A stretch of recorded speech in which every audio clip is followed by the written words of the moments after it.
Hello everyone, welcome back to my channel Shiksha competition. और UGC NET, HPSC, TGT सभी के लिए आप जानते हैं जो भी हिंदी से एग्ज़ाम देते हैं उनके लिए बहुत ही इम्पोर्टेंट है ये क्लास। तो भक्ति काल के यहाँ पर हम क्वेश्चन देखेंगे और यहाँ पर आपको लगभग 42-43 के समथिंग कुछ क्वेश्चन है। पक्का तो मुझे भी याद नहीं है ना, लेकिन 40 प्लस क्वेश्चन है जो हम यहाँ पर देखने वाले हैं। बहुत ही अच्छे क्वेश्चन है, बहुत ज़्यादा टफ भी नहीं है और बहुत ज़्यादा इजी भी नहीं है। देखो, बहुत ज़्यादा जो हाई लेवल का बच्चा पढ़ रहा है उसके लिए इजी भी हैं, और जो जिसको अभी नहीं आता है, किसी चीज़ की बिगिनिंग कर रहा है, स्टार्टिंग कर रहा है, तो उसके लिए इजी नहीं है।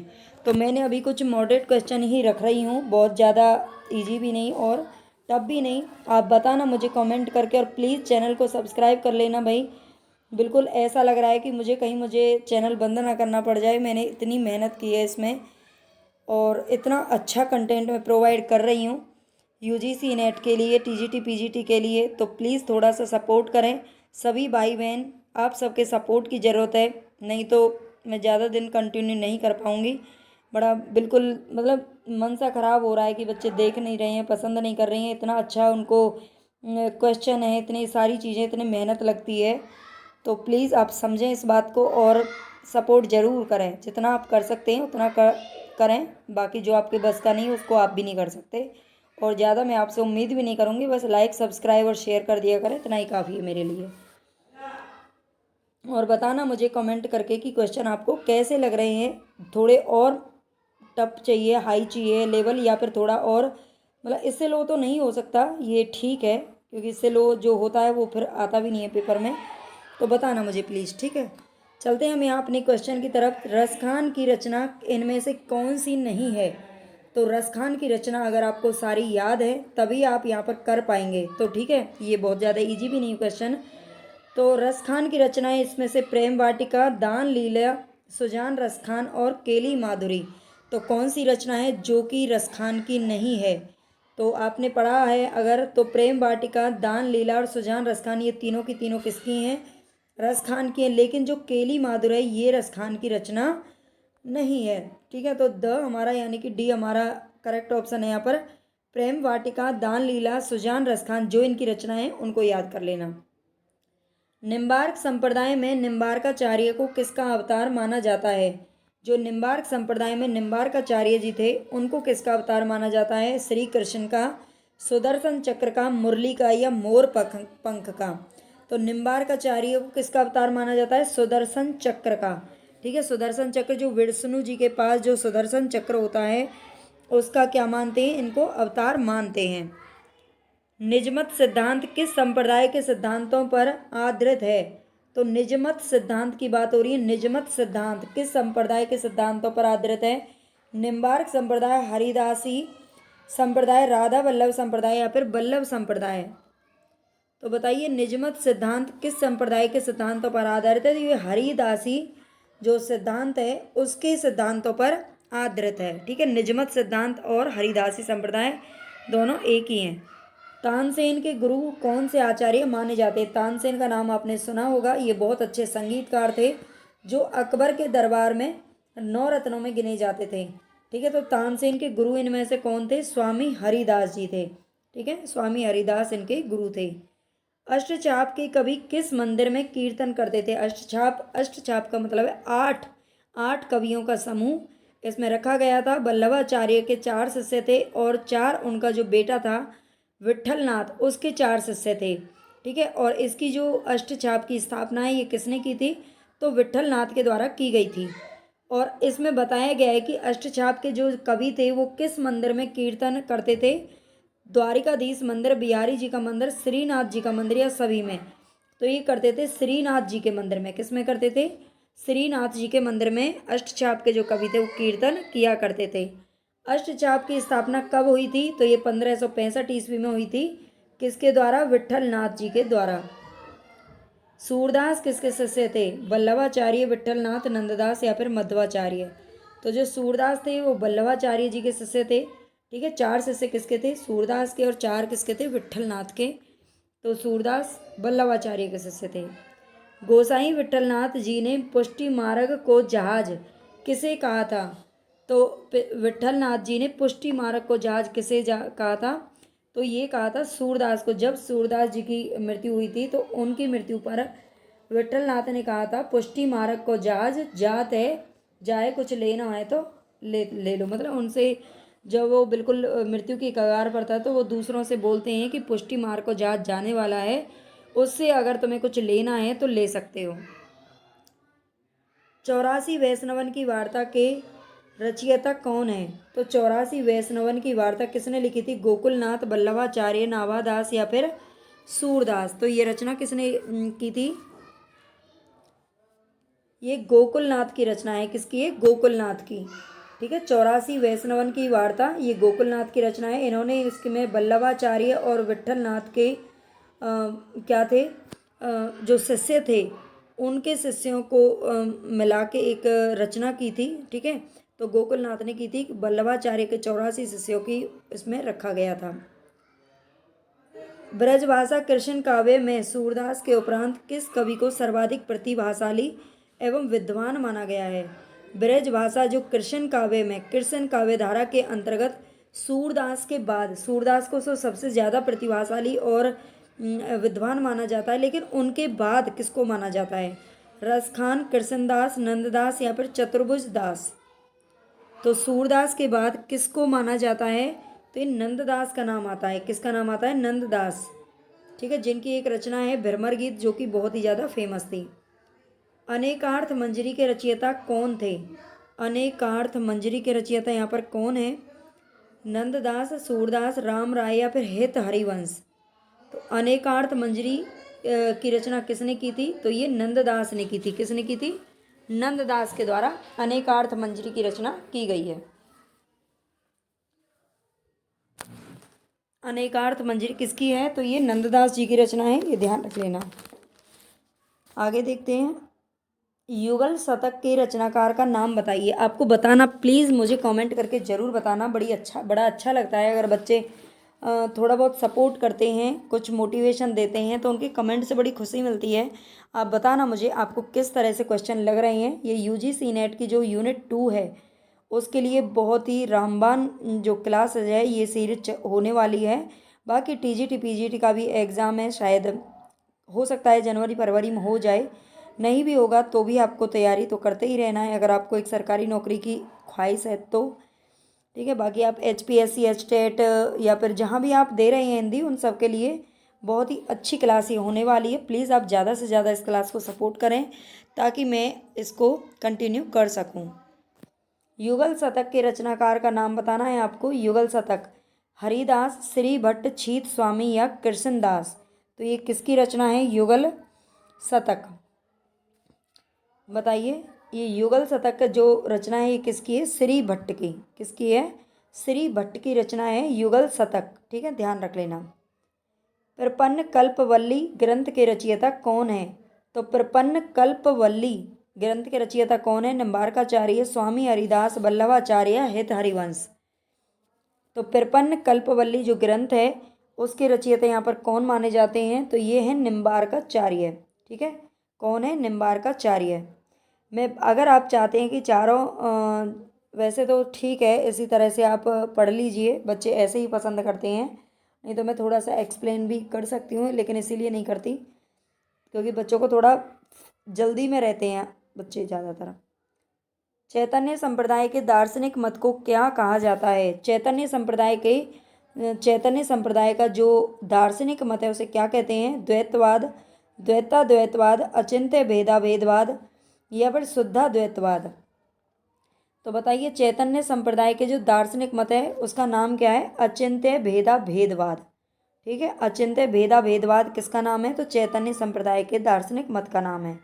सूरदास को किस महाकवि की वंश परंपरा में माना जाता है? सूरदास को किस महाकवि की वंश परंपरा में माना जाता है? चंद्रबरदाई, विद्यापति, तुलसीदास या फिर जगनिक। तो ये माना जाता है किसके? चंद्रबरदाई, है ना। चंद्रबरदाई की वंश परंपरा में किसको माना जाता है? सूरदास को। चंद्रबरदाई आप जानते ही होंगे, जिन्होंने क्या लिखी थी? पृथ्वीराज रासो लिखी थी। सूरदास का जन्म कब माना जाता है? तो सूरदास का जो जन्म है वो कब हुआ था, किस ईस्वी में हुआ था? 1378, 1478, बिल्कुल 100 साल का अंतर है सारे इनमें ही। 1678 या फिर 1578। तो ये किस में है? सूरदास का जन्म कब माना जाता है? 1478 ईस्वी में। ठीक है, 1478 ईस्वी में माना जाता है। जन श्रुतियों के आधार पर किस कवि को तुलसीदास का भाई माना जाता है? तो जन श्रुतियों के आधार पर किस कवि को तुलसीदास का भाई माना जाता है? तुलसीदास का भाई। ठीक है, भाई शायद आपने नहीं पढ़ा होगा। तो जन श्रुतियों के आधार पर किस कवि को माना जाता है? सूरदास, नंददास, हेत हरिवंश या ध्रुवदास? तो ये माना जाता है नंददास को। ठीक है, नंददास जो कि सूरदास के बाद दूसरे नंबर के सबसे बड़े विद्वान कवि माने जाते हैं कृष्ण काव्य धारा के। हित 84 के रचयिता कौन है? स्वामी हरिदास, छीत स्वामी, नंददास या फिर हित हरिवंश? ये हित 84 नाम से ही पता चल रहा है कि हित हरिवंश की क्या है, रचना है। किस कृष्ण भक्त कवि ने 42 ग्रंथों की रचना की थी? 42 ग्रंथों की रचना किस कृष्ण भक्त कवि ने की है? सूरदास, नंददास, ध्रुवदास या फिर रसखान? तो ये किसके द्वारा की गई है? ध्रुवदास के द्वारा। ठीक है, ध्रुवदास के द्वारा 42 ग्रंथों की रचना की गई है। इनमें से कौन सा कवि था जो कि मुसलमान था? सूरदास, रसखान, नंददास, कृष्णदास? तो ये रसखान था। कौन था?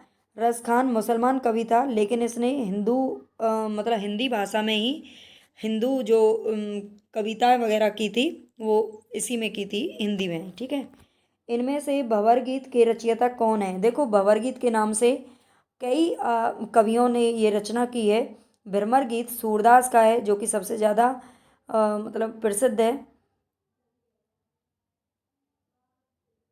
और भंवर गीत की अगर बात करें तो भंवर गीत किसका है? सूरदास, नंददास, कृष्णदास या फिर रसखान? लिखा सबने है, लेकिन इनका थोड़ा सा जो नाम है ना उसमें थोड़ा बहुत क्या हो गया है, चेंज हो गया है। तो ये नंददास की है भंवर गीत। ठीक है, भंवर गीत किसकी है? नंददास। उद्धव गोपी संवाद से युक्त काव्य को किस काव्य परंपरा के नाम से जाना जाता है? उद्धव गोपी जो संवाद है वो भ्रमर गीत में जो उद्धव गोपी संवाद होता है, तो इस संवाद से युक्त काव्य को किस काव्य परंपरा के नाम से जाना जाता है? उद्धव शतक परंपरा, भ्रमर गीत काव्य परंपरा, भ्रमर गीत सार या फिर कोई नहीं? तो ये किस में माना जाता है? भ्रमर गीत काव्य परंपरा में। ठीक है, भ्रमर गीत काव्य परंपरा जो कि कई कवियों ने लिखी थी।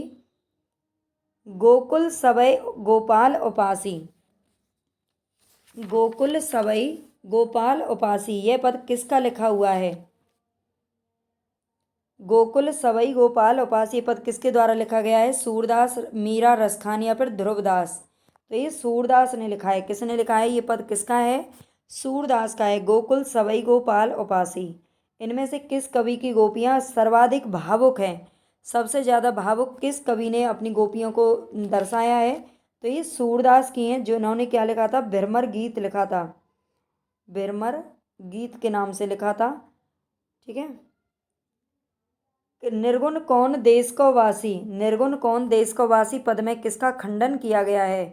सगुणोपासना, भक्ति भावना, निर्गुणोपासना या फिर प्रेम भावना?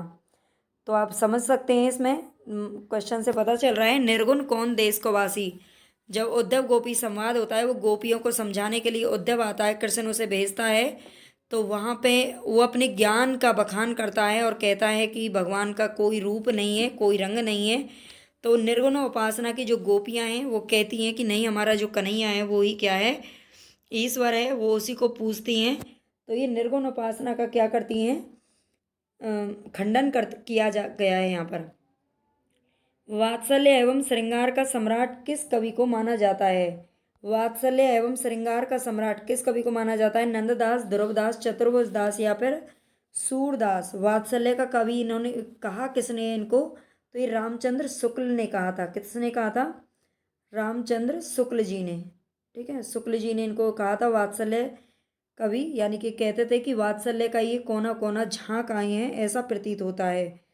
ठीक है, तो इसमें वात्सल्य एवं श्रृंगार का सम्राट किसको माना जाता है? यहाँ पर सूरदास को माना जाता है। साहित्य लहरी के रचयिता कवि कौन है? तो साहित्य लहरी की रचना किसने की है? तो ये सूरदास के द्वारा की गई है। सूरदास के दृष्टिकूट पद किस ग्रंथ में संकलित हैं? ये बहुत बार क्वेश्चन पूछा जा चुका है, बहुत इंपॉर्टेंट लगा लेना इस पर। ठीक है, तो ये सूरदास के जो दृष्टिकूट पद हैं ये किस ग्रंथ में संकलित किए गए हैं? सूर सागर, साहित्य लहरी, सूर सारावली या फिर कोई भी नहीं। तो ये किस में रखा गया है? साहित्य लहरी में। ठीक है, साहित्य लहरी जो है ये दृष्टिकूट पद इसमें रखे गए हैं। सूरदास का जन्म स्थान डॉक्टर नगेंद्र ने किस स्थान पर माना है? अलग अलग विद्वानों के द्वारा सूरदास का जो जन्म स्थान है वो अलग अलग जगह पर माना गया है, जिसमें से डॉक्टर नगेंद्र ने इनका जो जन्म स्थान है वो सीही माना है। और सीही कहाँ पड़ता है? हरियाणा के अंदर एक स्थान है, हरियाणा में, यानी कि फरीदाबाद ज़िले के अंदर। कहाँ पड़ता है? फरीदाबाद ज़िले के अंदर पड़ता है। शायद जो हरियाणा से होंगे जानते होंगे, मैं भी हरियाणा से ही हूँ। ठीक है, सूरदास की भक्ति भावना किस वर्ग के अंतर्गत आती है? तो सूरदास की जो भक्ति भावना है वो किस वर्ग के अंतर्गत आती है? दास्य भाव, सख्य भाव, माधुर्य भाव या फिर कोई भी नहीं। तो सूरदास की जो भक्ति भावना है वो किस रूप में भगवान को पूजते हैं? तो ये सख्य भाव में पूजते हैं। ठीक है, किस में पूजते हैं? सख्य भाव में। दास्य भाव की किसकी है? तो ये तुलसीदास है जो अपने आप को दास कहते हैं। और माधुर्य भाव की किसकी है? तो ये मीराबाई की है। ठीक है, मीराबाई माधुर्य भाव में किसको पूजती हैं? कृष्ण की पूजा करती हैं। सूर सागर किसी चली आती हुई, ध्यान से पढ़ लेना इसको, सूर सागर किसी चली आती हुई गीत काव्य परंपरा का, चाहे वह मौखिक ही रही हो, पूर्ण विकास सा प्रतीत होता है। यह कथन किसका है? सूर सागर के बारे में। सूर सागर आप जानते हैं सूरदास जी का काव्य है। और सूर सागर किसी चली आती हुई गीत काव्य परंपरा का, चाहे वह मौखिक ही रही हो, पूर्ण विकास सा प्रतीत होता है। कथन किसने कहा है? डॉक्टर नगेंद्र, प्रभुदयाल मित्तल, आचार्य शुक्ल या फिर हजारी प्रसाद द्विवेदी। तो ये आचार्य शुक्ल का कथन है। किसका है? शुक्ल जी ने कथन कहा है। सूरदास की भक्ति पद्धति का मेरुदंड पुष्टि मार्ग ही है, यह कथन किसका है? सूरदास की जो भक्ति पद्धति है उसका मेरुदंड क्या है? मेरुदंड आप जानते होंगे किसको बोलते हैं? रीढ़ की हड्डी को बोला जाता है। पुष्टि मार्ग ही है, तो ये भी आचार्य शुक्ल जी का ही कथन है। जा पर दीनानाथ ढरे, इस पद में किस प्रकार की भक्ति की गई है? जा पर दीनानाथ ढरे, इस पद में किस प्रकार की भक्ति की गई है? बताइए। दास्य भाव, पुष्टि मार्ग, माधुर्य भाव या फिर सख्य भाव? तो पुष्टि मार्ग की भक्ति की गई है। जा पर दीनानाथ ढरे। ठीक है, इस पद में कौन सा मार्ग अपनाया गया है भक्ति का? तो पुष्टि मार्ग अपनाया गया है। नंददास की सर्वश्रेष्ठ कृति इनमें से कौन सी है? नंददास की सर्वश्रेष्ठ कृति कौन सी है इनमें से? रास पंचाध्यायी, भंवर गीत, अनेकार्थ मंजरी या फिर रूप मंजरी? सबसे पहले तो इनको याद कर लेना, ये सारी की सारी नंददास की क्या है? रचनाएं हैं। और इनमें जो रास पंचाध्यायी है ये सर्वश्रेष्ठ कृति मानी जाती है। नंददास ने किस ग्रंथ में रास लीला की आध्यात्मिक व्याख्या करते हुए कृष्ण, वृंदावन, मुरली, गोपी आदि को प्रतीक मानकर आध्यात्मिकता से जोड़ा है? तो जो नंददास जी हैं उन्होंने अपने किस ग्रंथ में रास लीला की आध्यात्मिक उन्होंने जो व्याख्या की है उसमें कृष्ण, वृंदावन, मुरली, गोपी आदि को क्या बनाया है? प्रतीक मान करके आध्यात्मिकता से जोड़ा है। तो कौन से ग्रंथ में किया है ये? रास पंचाध्यायी, सिद्धांत पंचाध्यायी, विरह मंजरी या फिर मान मंजरी? ये दो और इसमें जुड़ गए हैं, 2-3 ग्रंथ। इनको सबको एक जगह या तो लिख लेना या याद कर लेना। तो ये सिद्धांत पंचाध्यायी में इन्होंने इनको प्रतीक मान करके क्या किया है? आध्यात्मिकता से जोड़ा है। नंददास ने प्रेमाख्यानक काव्य परंपरा के किस ग्रंथ की रचना की है? तो नंददास ने प्रेमाख्यानक काव्य परंपरा के अंतर्गत किस ग्रंथ की रचना की है? तो नाम से ही पता चल रहा है, प्रेम। प्रेम किस में बरसता है? रूप में, रूप मंजरी। ठीक है, रूप मंजरी। इनमें से कौन सा ग्रंथ है जो कि नंददास का नहीं है? प्रेम, बारह कड़ी, श्याम सगाई, माधवानल, काम कंदला या रुक्मणी मंगल? तो इनमें से कौन सा ग्रंथ है जो कि नंददास का नहीं है? तो प्रेम, बारह खड़ी ये नंददास जी की है, श्याम सगाई भी नंददास ने की है, मतलब है ना, और रुक्मणी मंगल भी किसने गाया है? तो नंददास जी ने। लेकिन जो माधवानल काम कंदला है ये किसकी है? तो ये आलम कवि की रचना है जो कि रीति काल के कवि थे। ठीक है, ये इनकी नहीं है। बिरमर गीत का मूल प्रेरणा स्त्रोत कौन सा पुराण माना जाता है? बिरमर गीत लिखा है, बहुत से लोगों ने इसको लिखा है, ठीक है, तो इसमें कौन सा प्रेरणा स्रोत है? तो श्रीमद् भागवत पुराण, नारद पुराण, शिव पुराण या फिर हरिवंश पुराण। तो ये कौन सा माना जाता है? श्रीमद् भागवत पुराण। ठीक है, श्रीमद् भागवत पुराण इसका क्या है? मूल स्रोत है जहाँ से भ्रमर गीत लिखा गया है। बसों मेरे नैनन में नंदलाल, बसों मेरे नैनन में नंदलाल, ये दोहा, ये पद किसका है? सूरदास, नंददास, रसखान या फिर मीराबाई। तो ये कौन कहता है? मीराबाई कहती हैं। ठीक है, जो कि किसकी? कृष्ण की भक्त थी। मोर पखा सिर ऊपर राखियों, गुंज की माल गरे पैरांगी। यह पंक्ति किस कवि की है? मोर पखा सिर ऊपर राखियों। मोर पखा, आप जानते हैं मोर पखा यानी कि जो मोर के पंख होते हैं वो किसके सिर पे होते हैं? कृष्ण, श्री कृष्ण जी के सिर पर लगे रहते हैं, बालों में। गुंज की माल गरे पैरांगी, यह पंक्ति किस कवि की है? देव, रसखान, पद्माकर या फिर ग्वाल कवि की है? बताइए। तो रसखान की है, और जो रसखान थे ये भी बहुत बड़े कृष्ण भक्त थे। ठीक है, कौन थे? कृष्ण भक्त थे। हालांकि ये मुसलमान थे, और जो मुसलमान लोग हैं वो इनका मतलब आलोचना करते हैं इस बात के लिए, लेकिन ये किसी की परवाह नहीं करते और इनका जो मन है वो कृष्ण में बसा हुआ है। या लकुटी अरु कामरिया, पर राज तिहु पुर को तजी डारऊ। या लकुटी अरु कामरिया, या लकुटी अरु कामरिया, पर राज तिहु पुर को तजी डारो। ये पंक्ति किस कवि की है? रसखान, देव कवि, ग्वाल कवि या फिर नरोत्तम दास। बताइए, ये भी किसकी पंक्ति है? तो ये भी रसखान जी की है। ठीक है, रसखान की ये पंक्ति है, या लकटी अरु कामरिया। सूर सागर का काव्य रूप क्या है? सूर सागर ने जो अपनी रचनाएं की हैं उनका काव्य रूप क्या रखा है? क्या इनके प्रबंध काव्य थे, महाकाव्य थे, खंड काव्य थे या फिर गीति मुक्तक काव्य थे? तो सूर सागर के जो काव्य है वो है गीति मुक्तक काव्य। ठीक है, बताना आप प्लीज़ मुझे कमेंट करके कि आपको क्वेश्चन कैसे लग रहे हैं। इसमें 43 क्वेश्चन है। नंददास की किस कृति पर मुग्ध होकर उन्हें जड़िया कवि की उपाधि दी गई है? तो नंददास की किस कृति पर मुग्ध होकर उन्हें जड़िया कवि की उपाधि दी गई है? रास पंचाध्यायी, अनेकार्थ मंजरी, भंवर गीत या फिर पदावली। तो किसके आधार पर नंददास को किसके आधार पर जड़िया कवि की उपाधि दी गई है? बताइए।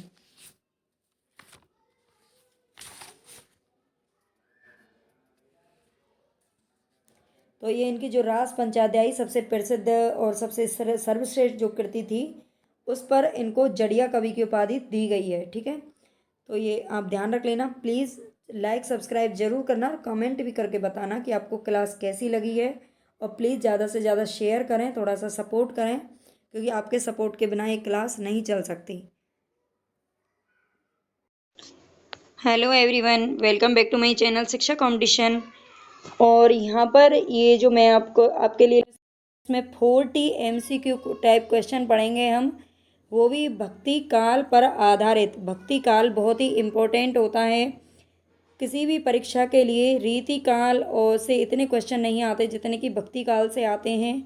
तो यहाँ से हमें बहुत ज़्यादा क्वेश्चन देखने को मिलते हैं। TGT PGT की भी परीक्षा शायद जनवरी फरवरी में हो जाए, है ना। अभी मैं शायद ही कहूँगी, क्योंकि किसी का कुछ भरोसा ही नहीं है, ना किसी सरकार का ना ही किसी का।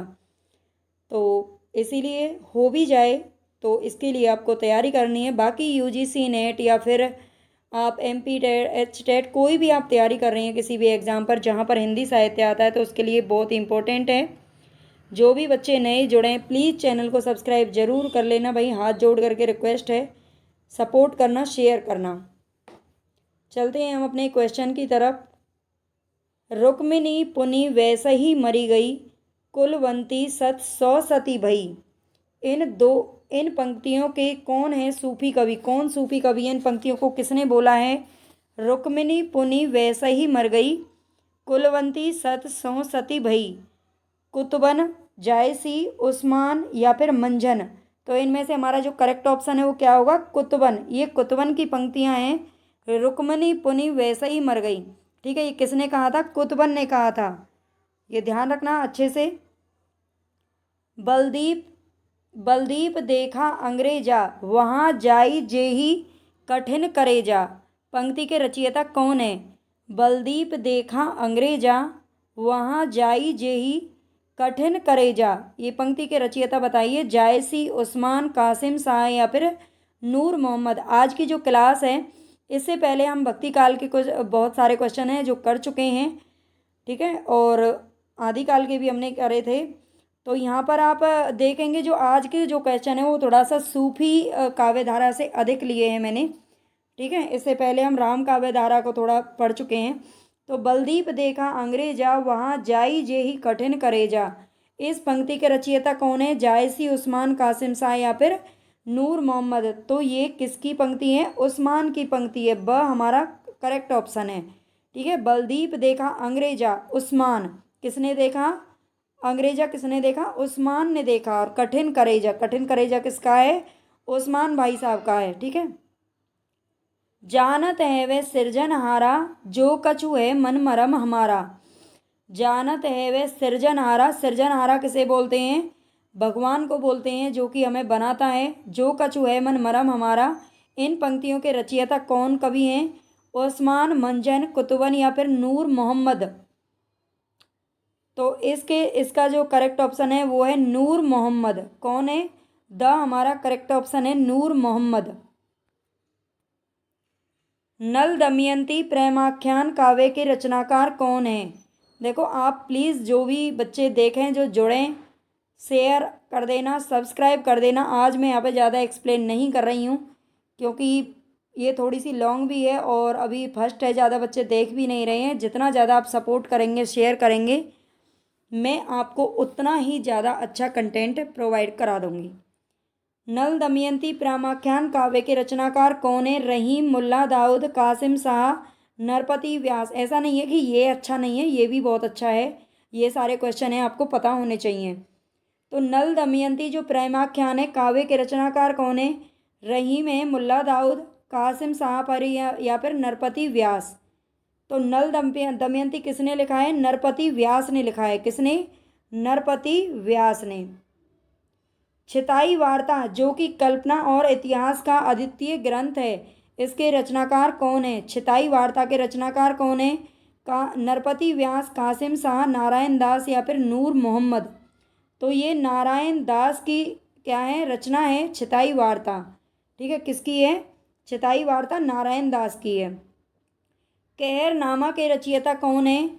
कहरनामा जिन्होंने पद्मावत लिखी है उन्हीं की है कहरनामा। जिन्होंने अखरावट लिखी है उन्हीं की है कहरनामा। तो वो कौन थे? मलिक मोहम्मद जायसी, ठीक है। कहरनामा के रचयिता कौन है? जायसी साहब हैं। ईश्वर का विरह ही किस मत के भक्तों की प्रधान संपत्ति रहा है? ईश्वर का विरह ही किस मत के भक्तों की? मत आप जानते हैं, जो भक्ति काल था उसमें 4 मत रखे गए हैं। उसमें संत काव्यधारा, सिख सूफी काव्यधारा और राम काव्यधारा या फिर कृष्ण काव्यधारा या फिर निर्गुण या सगुन भी उनको बोलते हैं, ठीक है। तो उन 4 मतों में ये किन कौन से भक्त हैं जिनकी प्रधान संपत्ति क्या रही है? ईश्वर का विरह रहा है। तो सूफी मत, सिख मत, निर्गुण मत या फिर सगुन मत रहा है। तो ये कौन सा रहा है? सूफी मत में। किस में रहा है? सूफी मत में। सूफी मत के जो काव्यों की विशेषता है वो मतलब आत्मा और परमात्मा को प्रेमी प्रेमिका के रूप में रखते हैं और उन्हीं से ही मिलने की बातें करते रहते हैं।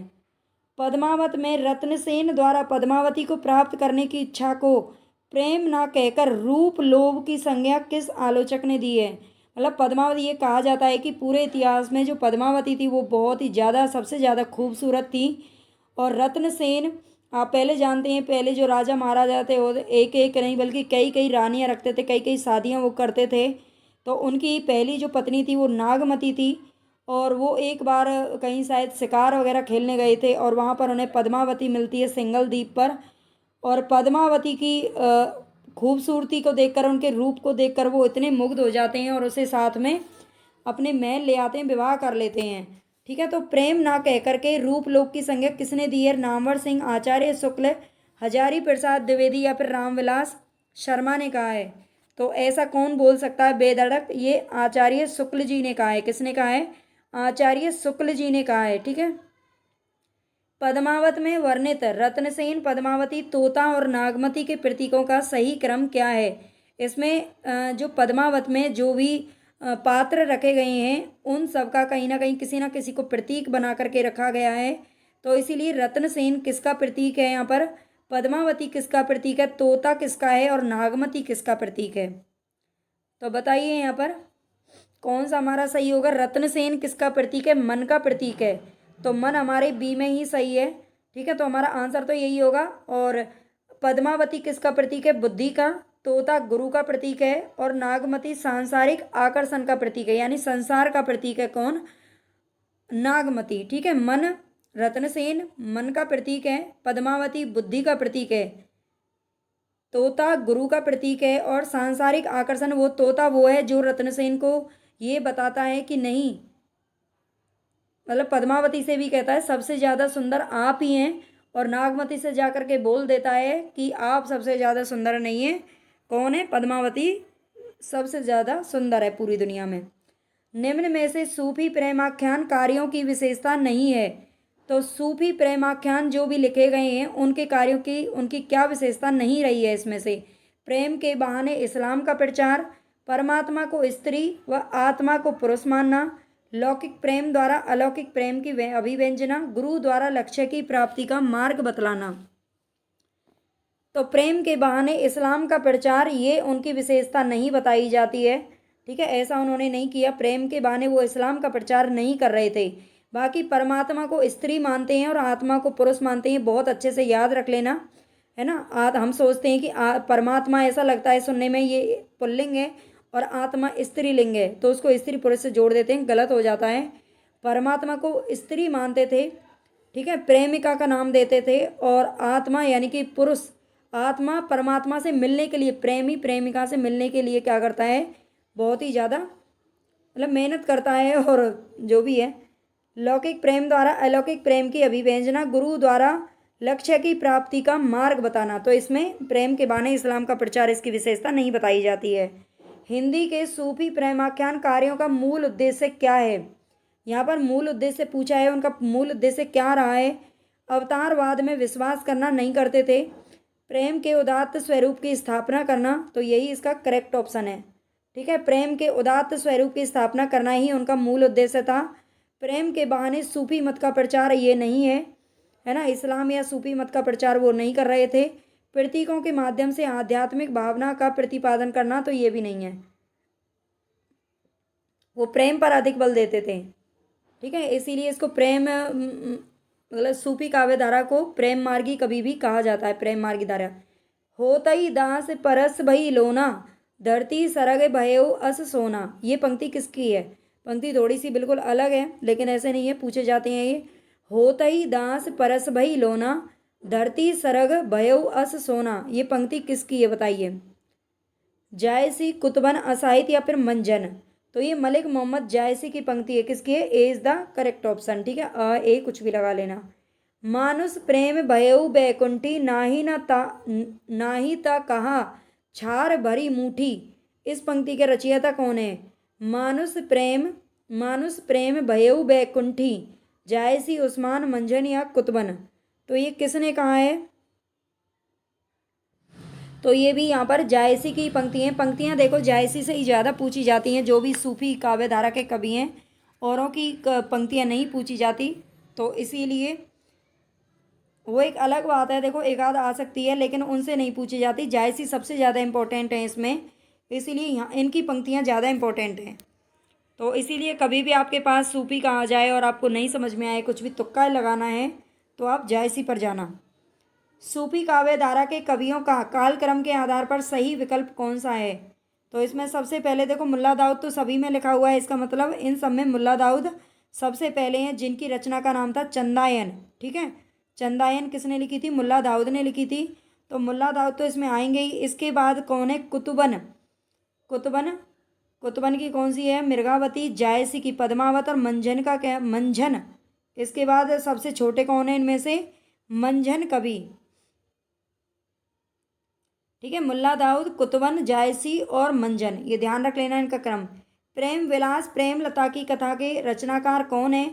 प्रेम विलास प्रेमलता की कथा के रचनाकार पूछे आपसे, श्रावक जटमल, शेख नबी, उस्मान या नूर मोहम्मद। तो प्रेम विलास प्रेमलता की कथा के जो रचनाकार हैं वो है श्रावक जटमल। ठीक है, श्रावक जटमल हैं। आगे देखते हैं, निम्नलिखित रचनाओं के रचयिताओं में से असंगत का चुनाव करना है आपको। निम्नलिखित रचनाओं के रचयिताओं में से असंगत का चुनाव कीजिए। रोज़तुल हकायक नूर मोहम्मद का है। अनुराग बांसुरी ये कासिम शाह का बता रहा है।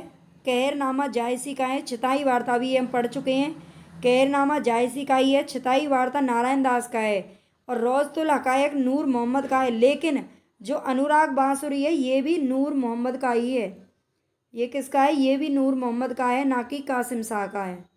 ये ध्यान रख लेना। अनुराग बांसुरी किसकी रचना है? तो ये नूर मोहम्मद की रचना है। आगे देखते हैं। निम्नलिखित रचनाओं की नायिकाओं में से असंगत का चुनाव करना है। कौन सी रचना में किस नायिका को रखा गया है? बताइए।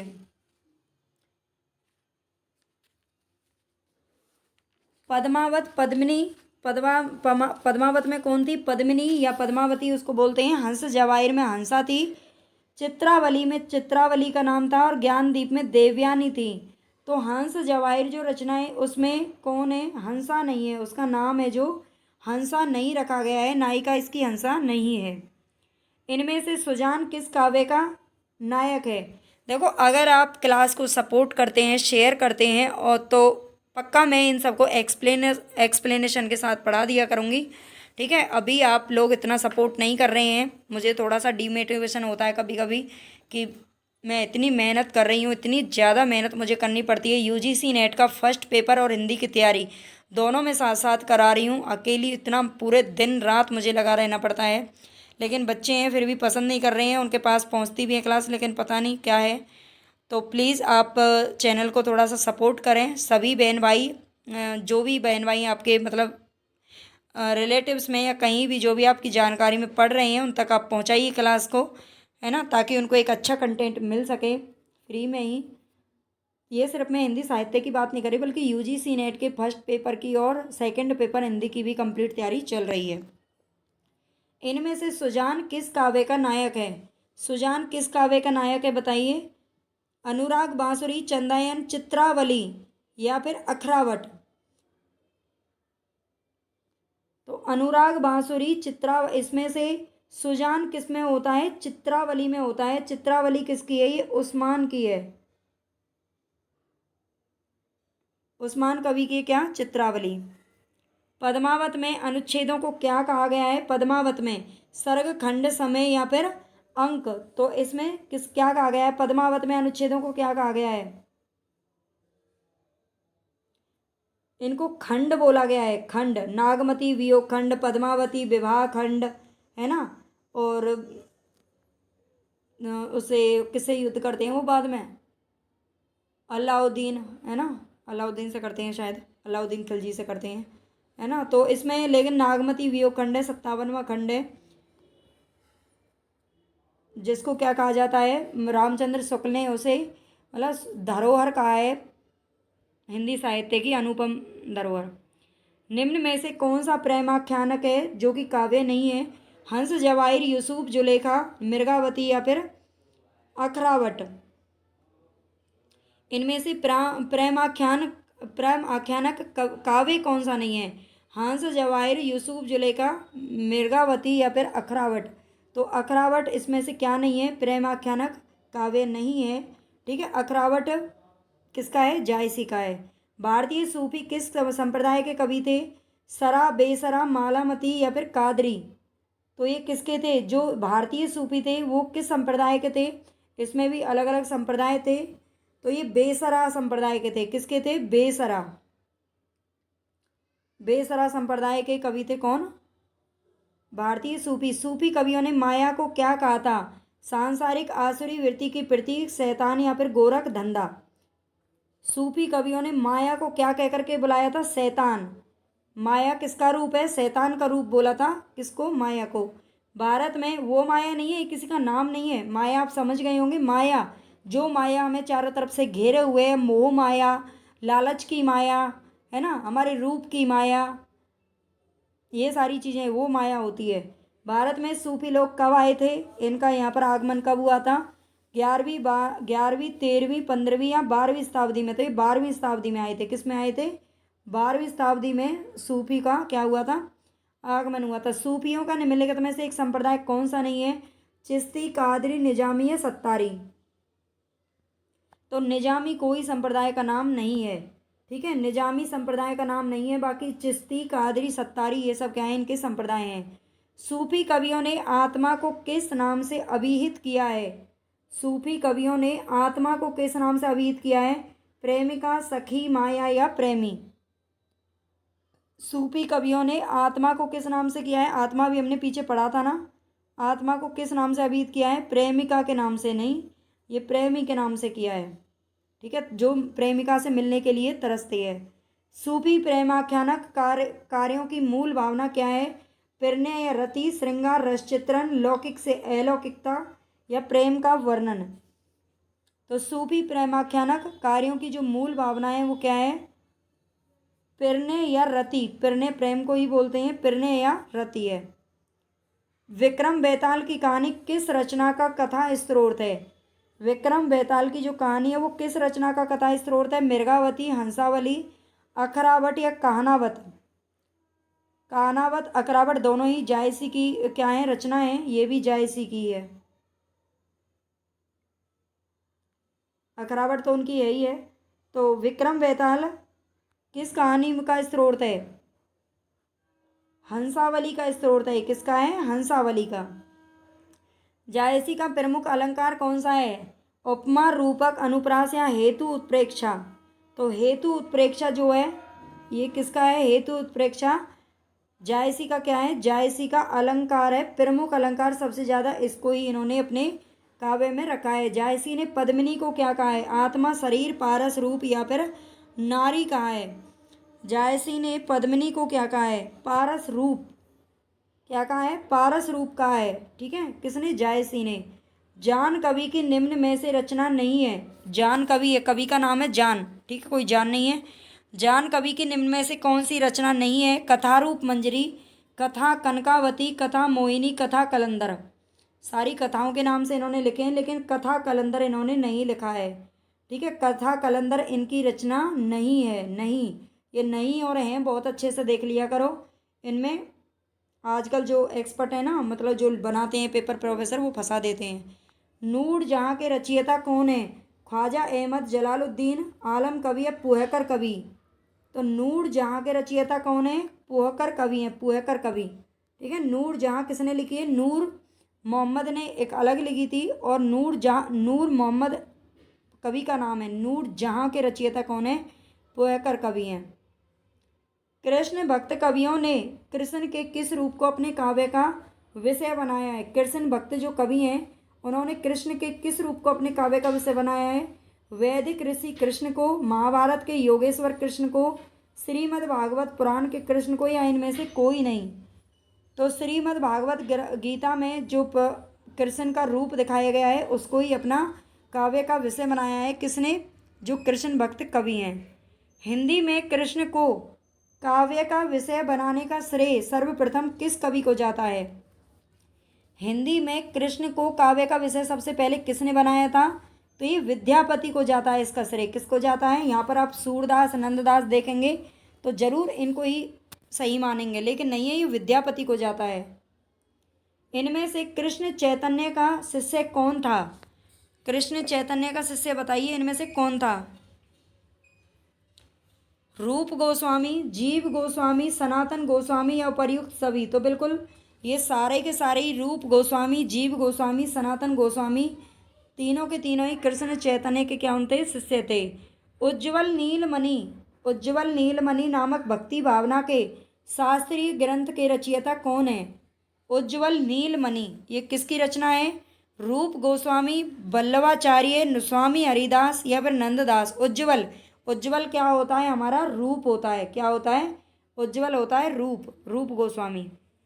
कृष्ण को रस रूप में तथा राधा को रति रूप में किस संप्रदाय में माना गया है? कृष्ण को रस रूप में तथा राधा को रति रूप में किस संप्रदाय में माना गया है? चैतन्य संप्रदाय, वैष्णव सहजिया संप्रदाय, निम्बार्क संप्रदाय, राधा वल्लभ संप्रदाय।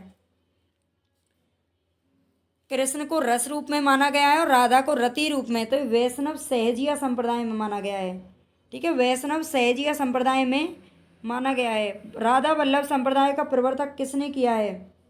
राधा वल्लभ संप्रदाय का प्रवर्तन किसने किया है? हित हरिवंश, वल्लभाचार्य, विष्णु स्वामी, निम्बार्क। तो ये क्या है? हित हरिवंश। हित हरिवंश का संप्रदाय है कौन सा? राधा वल्लभ संप्रदाय। किस संप्रदाय के प्रवर्तक चैतन्य महाप्रभु थे? चैतन्य महाप्रभु किस संप्रदाय के प्रवर्तक थे? गौड़ीय, हरिदासी, वल्लभ या सखी संप्रदाय। तो ये किसके थे? गौड़ीय संप्रदाय के थे। किसके थे? गौड़ीय संप्रदाय के चैतन्य महाप्रभु। कृष्ण की उपासना ब्रजेंद्र कुमार के रूप में किस संप्रदाय के अनुयायी करते हैं? कृष्ण की उपासना ब्रजेंद्र कुमार के रूप में किस संप्रदाय के अनुयायी करते हैं? सखी संप्रदाय, चैतन्य संप्रदाय, निम्बार्क संप्रदाय या फिर राधा वल्लभ संप्रदाय। तो कृष्ण की उपासना ब्रजेंद्र कुमार के रूप में किस संप्रदाय के लोग करते हैं? चैतन्य संप्रदाय के लोग अनुयायी करते हैं। ठीक है, कृष्ण की उपासना ब्रजेंद्र के रूप में कौन करते हैं? चैतन्य संप्रदाय के जो भी अनुयायी हैं। इनमें से वल्लभाचार्य के शिष्य कौन से कृष्ण भक्त कवि थे? भाई बताना मुझे कमेंट करके प्लीज़। जो भी बच्चे देखें ज़रूर बताना कि आपको ये क्वेश्चन कैसे लगे। आपको इसी तरह के क्वेश्चन आगे पढ़ने हैं या थोड़े से और इजी पढ़ने हैं या थोड़े से और टफ पढ़ने हैं। वैसे ये मीडियम है ना, इनमें बहुत ज़्यादा टफ है ना बहुत ज़्यादा ईजी हैं। कुछ क्वेश्चन ईजी भी हैं, कुछ टफ भी हैं। ठीक है, तो बताना आपको कैसे लगे क्वेश्चन। और इसी तरह से मैं क्लास डेली आपकी लेने वाली हूँ। प्लीज़ चैनल से जुड़ें, सब्सक्राइब करें, शेयर करें। तो वल्लभाचार्य के शिष्य कौन से कृष्ण भक्त कवि थे? छीत स्वामी, कुंभन दास, गोविंद स्वामी या फिर नंद दास? बताइए कौन थे? ये थे कुंभन दास। कौन थे? कुंभन दास। बाकी के तीन किसके कवि थे? विट्ठलाचार्य के थे, जो कि इनका बेटा था। तो यहाँ पर हमारे 40 क्वेश्चन कंप्लीट हो गए।